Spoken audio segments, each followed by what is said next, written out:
ತರಗತಿ ಬಿ ವಿಭಾಗದಲ್ಲಿ ಓದುತ್ತಿದ್ದೇನೆ. ನನ್ನ ಶಾಲೆಯ ಹೆಸರು ವಿದ್ಯಾವರದಿ ಇಂಟರ್ನ್ಯಾಷನಲ್ ಸ್ಕೂಲ್. ದಶಾವತಾರ.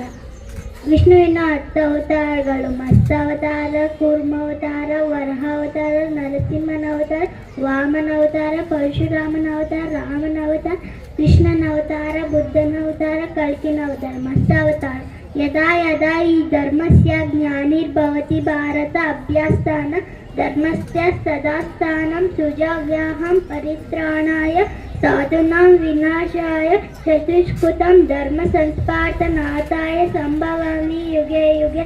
ಸದ್ಗುಣವು ಕಡಿಮೆಯಾದಾಗ ದುರ್ಗುಣವು ಮೇಲುಗೈ ಸಾಧಿಸಿದಾಗ ಮೀನಿನ ಅವತಾರವನ್ನು ಹೊಂದಿದ ಅವತಾರವೇ ಮತ್ಸ್ಯಾವತಾರ. ವಿಷ್ಣುವಿನ 10 ಅವತಾರಗಳಲ್ಲಿ ಮತ್ಸ್ಯಾವತಾರ ಮೊದಲನೆಯದು. ಮತ್ಸ್ಯ ಎಂದರೆ ಮೀನು. ತರ್ಪಣ ಮಾಡುವಾಗ ರಾಜ ವೈವಸ್ವತಮನು ಅಂಗೈಯಲ್ಲೂ ಒಂದು ಮೀನನ್ನು ತೆಗೆದುಕೊಂಡು ಅರಮನೆಗೆ ಹೋಗುತ್ತಾನೆ. ಅದನ್ನು ಪಾತ್ರೆಯಲ್ಲಿ ಹಾಕಿದಾಗ ಅದು ಬೆಳೆಯುತ್ತಲೇ ಇರುತ್ತದೆ. ಅದನ್ನು ವಿಷ್ಣುವಿಂದ ಉಳಿಸಿಕೊಂಡು ಸಾಗರಕ್ಕೆ ಬಿಡುತ್ತಾನೆ. ಬೆಂಕಿ ಮತ್ತು ಪ್ರವಾಹದಿಂದ ಎಲ್ಲ ಜೀವಿಗಳನ್ನು ಉಳಿಸುತ್ತಾನೆ. ಹಯಗ್ರೀವನನ್ನು ಕೊಂದು ವೇಳಗಳನ್ನು ಮನೆಗೆ ನೀಡುತ್ತಾನೆ. ಧನ್ಯವಾದಗಳು. Class 2nd B Lily. My school name is Vijayavardi International School.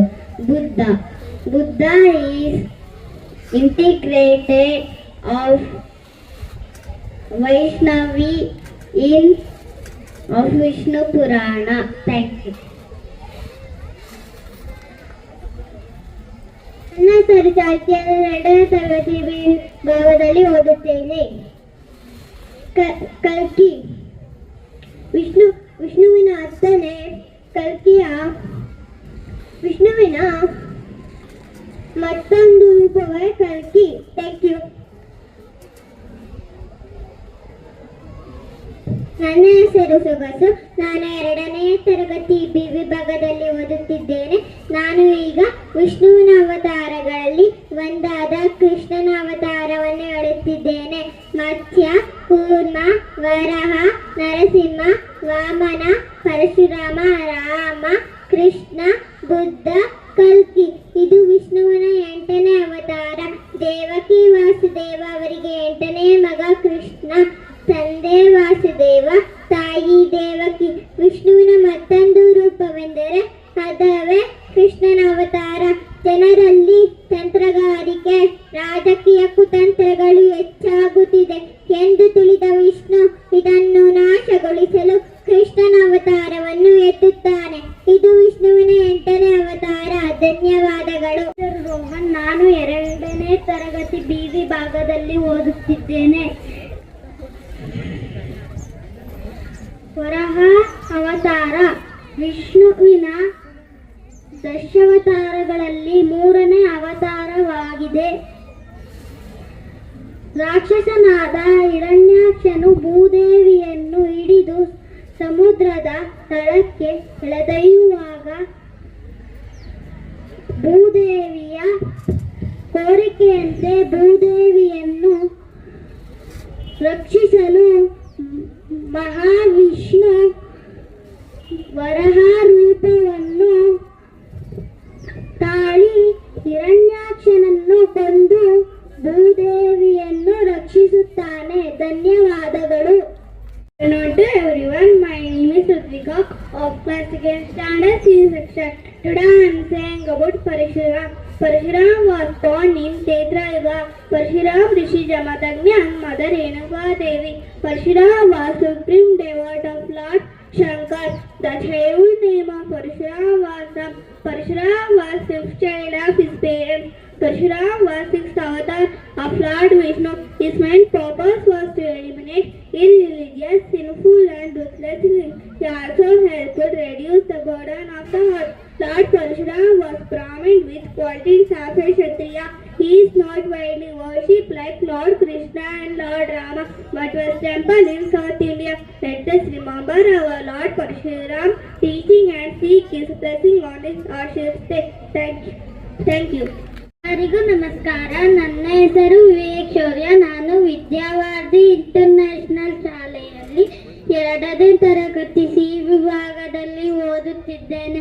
ನಾನು ಇನ್ನು ವಿಷ್ಣುವಿನ ದಶಾವತಾರಗಳಲ್ಲಿ ಒಂದಾದ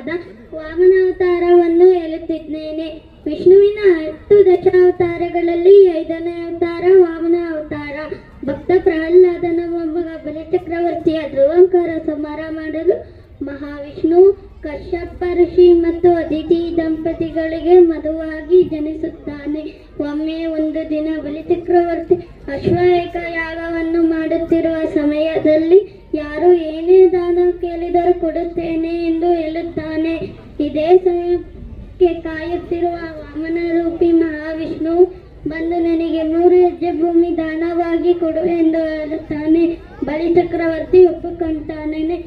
ವಾಮನನು ತ್ರಿವಿಕ್ರಮ ಆಗಿ ಬೆಳೆಯುತ್ತಾನೆ. ತ್ರಿವಿಕ್ರಮ ಎಂದರೆ ದೊಡ್ಡ ಪಾದ ಉಳ್ಳವನು. 1 ಹೆಜ್ಜೆ ಭೂಮಿ ಮೇಲೆ ಇಡುತ್ತಾನೆ, 2ನೇ ಹೆಜ್ಜೆ ಆಕಾಶದ ಮೇಲೆ ಇಡುತ್ತಾನೆ, 3ನೇ ಹೆಜ್ಜೆ ಎಲ್ಲಿ ಇಡಲಿ ಎಂದು ಕೇಳುತ್ತಾನೆ. ದಿಕ್ಕು ತೋಚುತ್ತಿರುವ ಬಲಿಚಕ್ರವರ್ತಿ ನನ್ನ ತಲೆ ಮೇಲೆ ಇದು ಎಂದು ಹೇಳುತ್ತಾನೆ.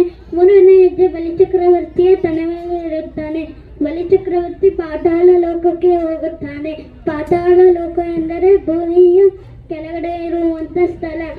ಬಲಿಚಕ್ರವರ್ತಿ ರೋಂಕಾರ ಸಂಹಾರವಾಗಿ ವಿಷ್ಣುವಿನ 5ನೇ ಅವತಾರ ಸಂಪೂರ್ಣಗೊಳಗಿತ್ತು.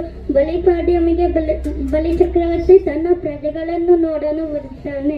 ಧನ್ಯವಾದಗಳು. Krishna class second. The world will tell about Narasimha Avatara. Narasimha Avatara is 4th avatar of Lord Vishnu. Hiranyakashipu had a son. His name was Prahlad. Prahlad grew up to be a blessings of Lord Vishnu.